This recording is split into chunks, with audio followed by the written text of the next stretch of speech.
ser chip tlangwal zai thiam em mai PC mal som ki ma alo zai thiam hle mai he la phei hi chu ka hmu tir khanin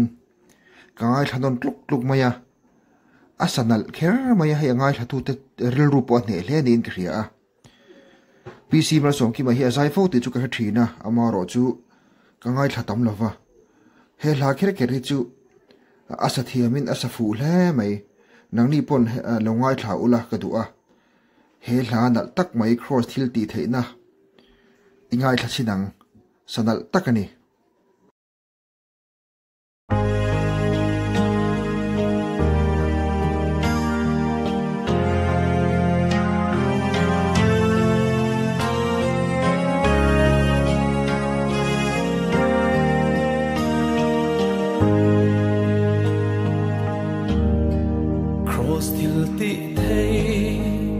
chun enga ka ding ngam lo ka muan phau ta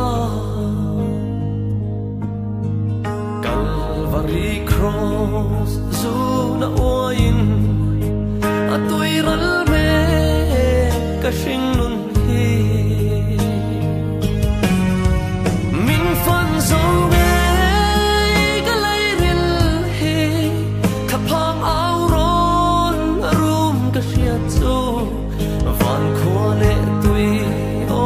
mi chan tir tu ka phak ning long che ka chan dam tu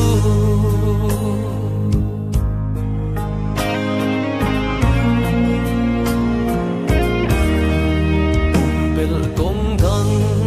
zo ka tum pon cross hun ne nga ka kal ngam lo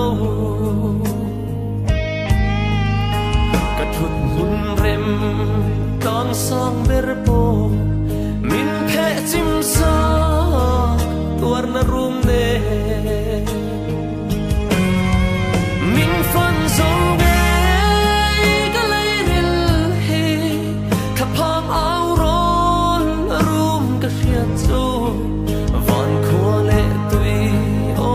mi chan tir tu ka phak ning long che ka chan dam tu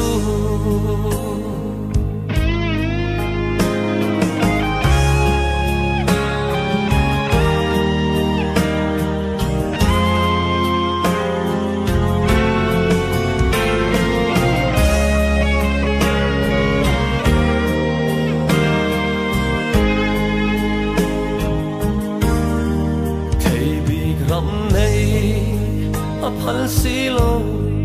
chui lo kor fuan misin tira dom nanun to